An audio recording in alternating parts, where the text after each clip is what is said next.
मानगोनां रायजो राजा नोंथांमोन गिबियावनो आंनि मैथा प्रडाक्शननिफ्राय नोंथांमोनखौ बरायनाय थाग्रोबाय लोगोसे खुलुमनाय जासिहरबाय। जोंहा सानजारि नोगोरनि जानाखि बैसागु बिदाय फोरबो बोसोरफ्रोमबो बे जाबाय थायो। देग्लायबो जासिगोन। नै दिनैनिफ्राय जागायहांबाय। दा बे जि जायगायाव मानेखि बैसागु बिदाय फोरबो जानो गोनां बिनि लांगोना मोखाङाव दं आं। नोंथांमोना नै नायनानै लादो खोब समायना लांगोना मोखां। बे लांगोना मोखांनि गेजेरजों बै सिङाव नोंथांमोना पेन्डेल लुहरदों बेवहायनो जागोन। बिराद गिदिर जायो रायजोफोर। सानथामनि हाबाफारि सानब्रैनि हाबाफारि जायोमोन, देग्लाय सानथामनि हाबाफारि लादों।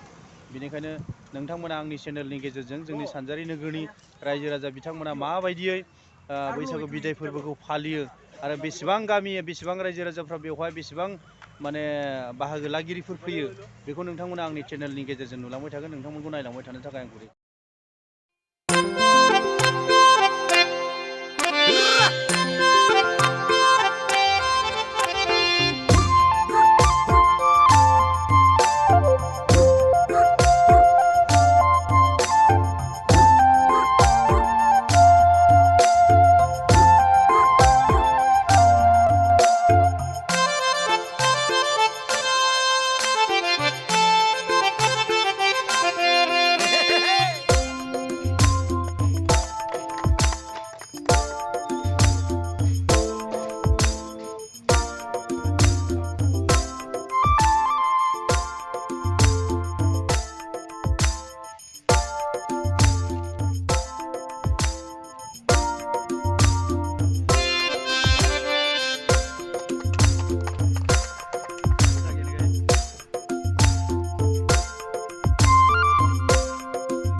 हारिमु आफाद, आइजो अनसाय आफाद,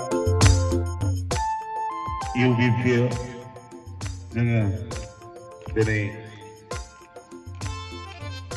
जोंनि बैसागु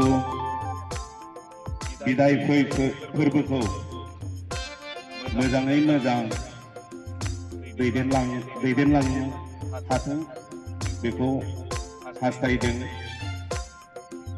दा जोङो जेरै खौसेयै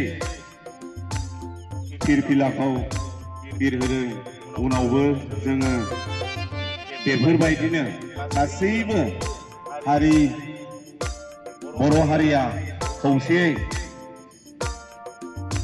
दैदेनलांबाय थानो हागोनखौ हास्थायनानै आंनि सुंद' बिबुंथिखौ बेयावनो फोजोबनाय जाबाय।